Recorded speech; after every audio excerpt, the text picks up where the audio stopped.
Good afternoon and welcome to Thursdays with Friends, our online conversation on current issues. As a Quaker organization, FCNL seeks a world free from war and the threat of war. In a few months, we will be marking 20 years since the bombing of the World Trade Center and the start of the global war on terror. Today, we will focus on the presidential war powers and the authorizations for use of military force. I'm the show's producer, Wesley Wolfbear-Pinkham. Here's our chat host for Thursdays with Friends, FCNL General Secretary Diane Randall, and her guest, Heather Brandon Smith, FCNL's top lobbyist for militarism and human rights. Thank you, Wesley. Welcome, friends from across the United States. I want to give a special shout out to my friends in Montana, who I spent part of my last weekend with at their gathering. Great to see some of you on the call. So we want to welcome you. Some are joining through Zoom, some through live streams on Facebook and YouTube. But before we start our very important conversation on presidential war powers, I'd like to just ask if we could all take a moment of silence and hold in light and in our own reflection the 500,000 people who have died from coronavirus here in the United States, and the nearly 2.5 million people worldwide who died of the novel coronavirus.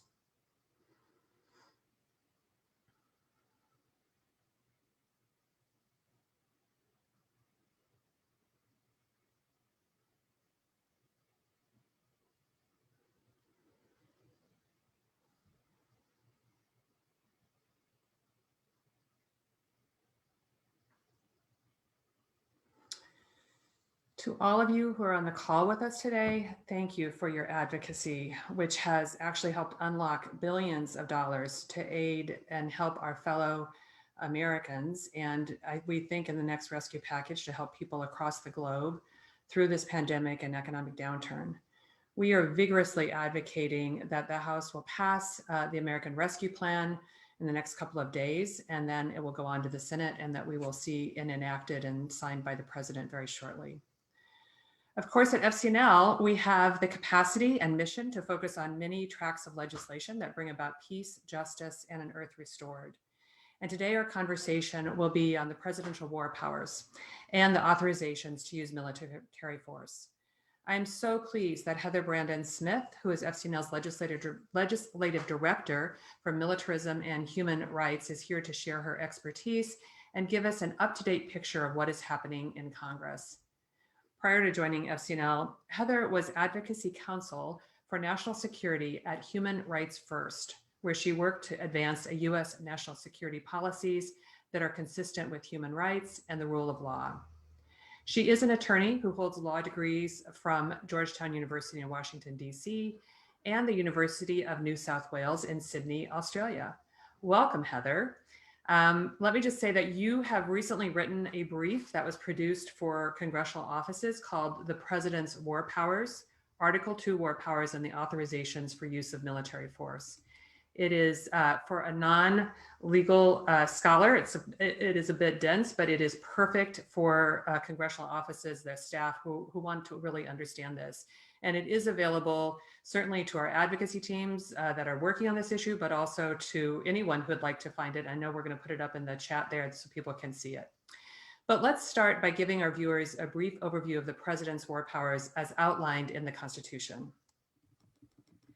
Sure, thank you, Diane. And I have to say this is my first time on Thursdays with Friends, so I just wanted to start by thanking all our donors and supporters who are making it possible to do this work to reduce militarism and protect human rights. So the president's war powers, very briefly, the framers of the Constitution designed the division of war powers in order to make it difficult to go to war. And so they assigned the authority to declare war with the Congress, but then they made the president the commander-in-chief of the armed forces to be able to carry out a war. Now, as part of this commander-in-chief power, the intention of the framers was to also give the president the power to defend the nation in case there was a sudden attack, on the US. So the president has the authority to carry out this limited use of force without congressional authorization in order to defend the United States against a sudden, imminent, or actual attack. So that's really sort of the division of war powers between Congress and the executive branch. And only Congress, though, can, authorize a prolonged war. And they do that either by passing a declaration of war or by passing a more limited force authority called an authorization for use of military force, or as we refer to it as an AUMF by its acronym. And as Wesley mentioned, it's been nearly 20 years since the first of the two most recent authorizations for the use of military force, or AUMFs, as we abbreviate it, were passed by Congress. And we have recently, in the last couple of years, seen a little bit more positive action through some votes in Congress to support a repeal, but we're not there yet. The fact is, these are still in law. The wars and the military actions of these authorizations have come at really great costs. The deaths of 800,000 people, including 335,000 civilians, 7,000 US service members, the displacement of 37 million people, and the fiscal cost of 6.4 trillion. Can the president still protect our country without using the authorizations for the use of military force? The short answer to that question is yes. The president absolutely can still protect the United States and United States citizens, or members of the armed forces who are overseas, without these two AUMFs. And really that's the reason that we wrote this issue brief, because there's a lot of confusion out there that if we don't have these AUMFs sitting there and there's an attack on the US or a threat of an attack on the US, the president is powerless to protect us. That is not the case. The president does have this limited defensive power to use force without congressional authorization, if there is a sudden attack or an imminent attack. So yes, even if these AUMFs were repealed tomorrow, this would not leave the president defenseless to be able to protect the US. Just a couple of things I wanted to mention about these AUMFs, and in addition to the harms that you mentioned, Diane, people forget, but the 2001 AUMF that was passed 3 days after the 9/11 attacks has been used to justify a lot of really terrible things in addition to war that are sort of tangential to war. For example, the detention of people at Guantanamo Bay and other US detention facilities. There are still 40 people at Guantanamo. 25 of them have never been charged with a crime. They've been used to justify drone strikes, both in and outside of war zones, in countries like Afghanistan, Pakistan, and Yemen. It's worth knowing that, although the Biden administration recently said they're going to stop assisting the Saudis in their war in Yemen, they specifically said they would not stop using drones and other operations against al-Qaeda in the Arabian Peninsula in Yemen. So that's still happening under the 2001 AUMF. And of course, the Bush administration even relied on the 2001 AUMF to justify the CIA's torture program. Mm-hmm. So these are really problematic laws that are still in place. And also the 2002 Iraq AUMF, the Trump administration claimed that provided authority to assassinate the Iranian general Qasem Soleimani in January of 2020. So they're very problematic. Well, and I think that's where the term blank check comes from, that it's not only about that seems to be an endless supply of money to fund these military actions, but there really is a sort of carte blanche, if you will, that these have been used anytime that they're sort of the convenient way to justify actions through successive administrations, I might add, that we believe actually are a form of war, and that also threaten instability and greater insecurity. And so that's one of the reasons we really have focused on trying to repeal these authorizations for the use of military force, and to force Congress to take back the debate and to really authorize. And one of the things that I'm most excited about, and I know you are too, is that the 120 FCNL advocacy teams across the country are really focused on this year. And these are powerful local groups of citizen activists who work together in a very effective way to build relationships with their members of Congress. And I know many of them are on the call with us today. But let's get from you, Heather, the most recent up-to-date activity in Congress on the AUMFs to put a stop to endless wars, because I know there's a lot of both discussion and I think some bills coming along. So what's going on there? Yeah, no, there have been some really exciting developments in Congress this year already. So Representative Barbara Lee from California, who was actually the only member in the entire Congress to vote against the 2001 AUMF, she has introduced two bills. One would immediately repeal the 2002 Iraq AUMF, which was passed to authorize the Iraq War and has since been used to justify actions far beyond that war. And then she's also introduced a bill to sunset the 2001 AUMF after 8 months, meaning it would expire, the 2001 AUMF would expire 8 months after that bill became law. So currently the 2002 Iraq AUMF bill has 58 co-sponsors, although I know there are more because we put out a request today for more to co-sponsor, and I already received some replies saying, my boss has already agreed to co-sponsor. We're just waiting for it to be updated. So that's really exciting. And then the 2001 AUMF sunset bill, 8-month sunset bill, that has 46 co-sponsors. So, and they're both bipartisan, actually, I should say. So that's also really exciting. And another really recent thing that we found out was that the Committee of Jurisdiction in the House Foreign Affairs Committee, is looking to move forward with the 2002 Iraq AUMF bill to take that up in committee and move it forward. We've heard possibly as early as March. Wow. So that is really exciting. This has never gone this far. In Congress, we've had other sorts of votes and things like that, but we've never actually had the Committee of Jurisdiction take up this bill and move it forward. So it's really exciting to see that the new chair of that committee, Chairman Meeks, is looking to move forward with this bill. It is exciting. And we've talked before already this year about how a new administration and a new Congress is really going full force on so many issues that are important to us. But I think, Heather, I'd love to have you talk just a little bit about why the importance of having people take action on this, and why we can't just wait for the Congress to say, well, we think they're going to do this. What difference does it make for people to just continue to be very assertive about talking to members? And I know we have an action alert that's going to go up in the Zoom box or the chat box if it isn't already. But can you say a little bit about what difference it makes to have people talking directly to the congressional offices of the members who represent them?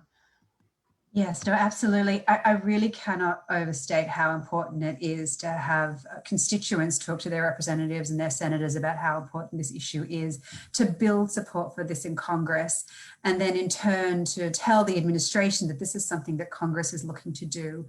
You know, President Biden has said some encouraging things about his desire to end forever wars, but we haven't seen any action yet. You know, and it's similar with the Obama administration, frankly, similar with the Trump administration. They all wanted to end forever wars, but it didn't happen. In fact, you know, especially under the Obama administration, they really expanded quite a lot. So the need for constituents to talk to their representatives about this and build support and elevate this issue is what's going to push it over the line. You know, and we can reach out to officers and say to them, we really encourage you to co-sponsor this bill, and give them all of the legal and policy reasons why. But to actually have constituents say, this is something that is meaningful to me. This is something that I see as urgent. Please co-sponsor this bill. Please move this forward. That's what it's going to take to push things over the line. I should say, I mentioned that things are really going well in the House right now. We're really excited. They've taken up the mantle. It's the Senate and it's the administration that we really need to push. And one way to push them is to increase this House action that's happening, so that both the Senate and the administration see this as something that it's worth them getting on board with as well. Yeah, can you, you know, when we were talking in getting ready for this today, you mentioned that you thought that some of the FCNL advocacy teams had some effect on some members in signing on to, was it this year's legislation or was it before? It's both, but I do know that there were 8 last week. There were 8 new co-sponsors. So yeah, 9 new co-sponsors, I'm sorry, added to the 2002 Iraq AUMF repeal bill, and at least 6 of those came through FCNL advocacy Wow. teams having meetings and encouraging their members to co-sponsor. So it is real, the impact that you are having. Incredible. What a great success story. That's so encouraging. So so let's do the same in the Senate, right? Let's keep pushing forward. Yes. Heather, let me just, I want to make sure people know that you can ask questions. You can put them in the chat, right? Type up your question. And I think we're going to have time to get to some of those in just a little bit. Heather does have a great deal of expertise in this area. And so feel free to ask her questions. And if she can't answer them today, we'll get back to you. But she definitely is an authority on this, on the Hill here in Washington, D.C. Let's talk just for a minute again about the Biden administration and the Pentagon and what we might expect out of Secretary of Defense Austin in terms of any changes in this regard. So, Secretary Austin was asked in his confirmation hearing what he thought about these AUMFs, and he gave a sort of very diplomatic answer, saying he would sort of look at what the people needed and sort of in terms of any sort of replacement AUMF or repeal of AUMF, but he certainly didn't express his own view of what should be happening. He's currently been tasked by President Biden to conduct a review of, US troops and their placement globally. And he's supposed to be conducting that in consultation with the Secretary of State and the State Department, which is really good to see, because this is a really important, diplomacy and all of the other things that department does, and Foreign Service have really been sort of pushed to the side when it comes to this whole issue. So we're curious to see what happens. We're concerned, though, that his review could come out and say, look, all of the operations that we're currently doing are needed. So we're happy that they're doing this review, that Secretary Austin is doing this review, but we are a little bit nervous to see what the results of this review might recommend. Okay, I'm gonna start going to some questions because there are a lot already, and at some point I do want to make sure that we touch on you touched earlier on this being bipartisan, so I want to make sure that we speak to that, as well as maybe about some of our partners, because while FCNL has certainly put a great deal of energy and direction into this work, there are other partners that we've worked with who have been great colleagues as well. So one question is, Andrew Bell asked, can Biden veto a repeal of the war authorization? And if he can, is he likely to do so? He certainly can veto a repeal of the Iraq war authorization or the 2001 AUMF. We are hopeful that he wouldn't, and that he would support this. They did say in the Democratic Party platform that they would look to repeal existing authorizations and replace them with a narrower framework. Mm-hmm. Obviously, we would rather see them be just completely repealed. But given that the 2002 Iraq AUMF is actually not being relied on independently for any current operations, repealing that law wouldn't affect what the Biden administration is currently doing at all. It's actually just considered a source of additional authority that reinforces their authority under the 2001 AUMF. So for that reason, we would actually be very hopeful that the Biden administration would support repeal and wouldn't veto it. Indeed, the Obama administration supported repeal of the 2002 Iraq AUMF. So this is very much consistent with that prior position. Mark asks us if these bills that we're looking at now are different than what we advocated for in 2019, or how are these different? They are not different. They are identical to what we advocated for in 2019. So, the work that FCNL advocacy teams and other members did to build support for those bills in 2019, we are taking that support and carrying it over into this. So it's been really wonderful. And it's a great story, really, of how momentum sometimes takes a few years to build in Washington. I mean, change comes slowly, and then when it happens, it can be very powerful. So this really is an exciting year and exciting few months in front of us. Speaking of exciting, we have some, I think it looks like Margaret and Ed are going to be participating in a meeting with Senator Toomey's office tomorrow. And speaking of bipartisan, is there a particular message and that you'd want them to convey as they go into Senator Toomey's office? That is an excellent question. Very timely. That's wonderful to hear that you're having this meeting. So I mentioned that the House is really moving along with this. We have the bill from Representative Barbara Lee. We don't yet have a Senate companion. And, the real leaders in the Senate are considered to be Senator Tim Kaine from Virginia and Senator Todd Young from Indiana, who did introduce a bill in the last Congress, SJ Res 13, for those who like bill numbers, that would have repealed the 2002 Iraq AUMF. So our ask for Senator Toomey would be to, encourage Senator Kaine and Senator Young to reintroduce that bill and show his support for them introducing that bill to repeal the 2002 AUMF. That's great. So one more, let's see, I'm trying to kind of scroll through these questions. Was there any question that you wanted to throw out that there are a lot of questions here. Well, Mary came in at the very beginning and want to give her a chance to ask her question. Mary Carnell asked about, and maybe this is sort of related to the bigger picture of demilitarization, but in sunsetting these AUMFs, and especially in the time of COVID, is there any advocacy or push around reconfiguring military assets towards civil service for COVID testing and vaccine efforts? So that is certainly an important issue. It's separate, but very much related to the AUMF issue. It's part of, I would say, part of the forever war problem, but the AUMF is sort of separate. So right now, these repeal efforts unfortunately wouldn't sort of affect these, repurposing of military spending, but there are certainly efforts out there to reduce military spending. And I think even the Biden administration has indicated that this will likely happen this year. And, there is certainly hope that it will be used, those funds will be used to really protect the true national security threats that we are facing, like COVID, even like climate change, like domestic terrorism, those sorts of things. So we are hopeful that those reforms will also be made in addition to AUMF repeal efforts. So Ian from Massachusetts says that the rep and senators in Massachusetts all spoke of waiting until the NDAA or appropriations process goes forward, which is something that we've happened before. What's your sense about that? And just maybe explain what the NDAA is for people who may not be familiar with it. Sure.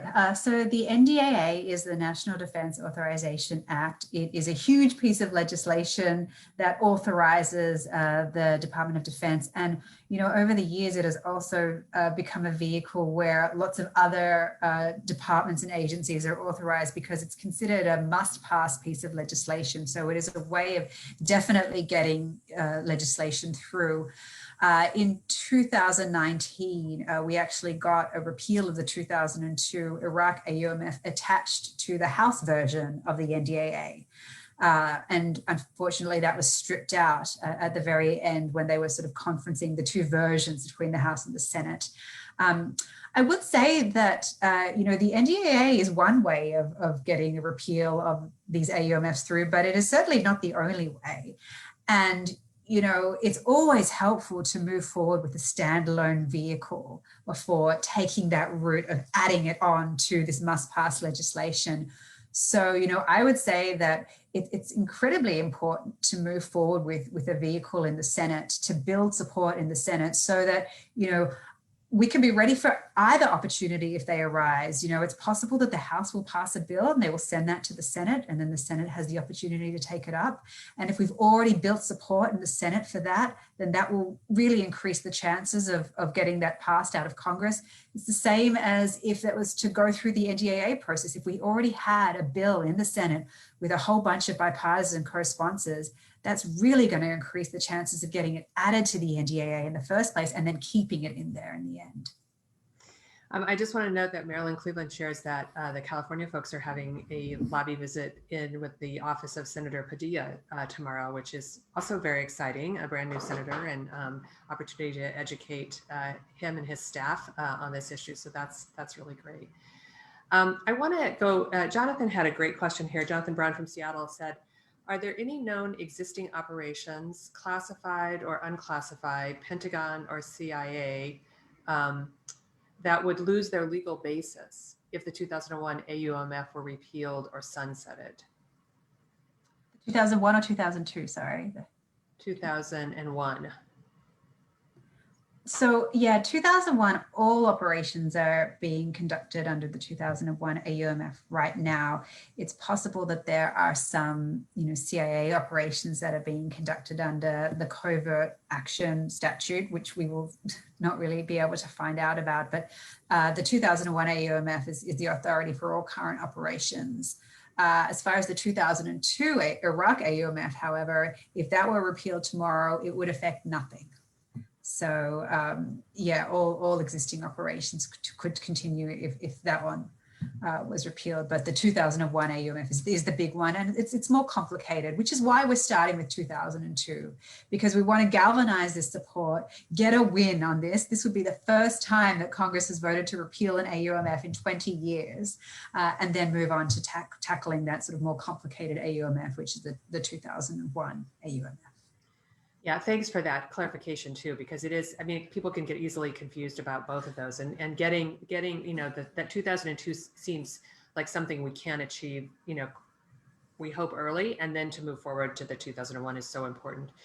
Heather, we have just a few minutes left, and I want to give you time for closing, but could you just say a little bit more about Guantanamo and the opportunity here? I mean, it is almost like we've forgotten about it, this, horrendous prison that was set up, and, mentioning that 25 people remain there who haven't even been charged.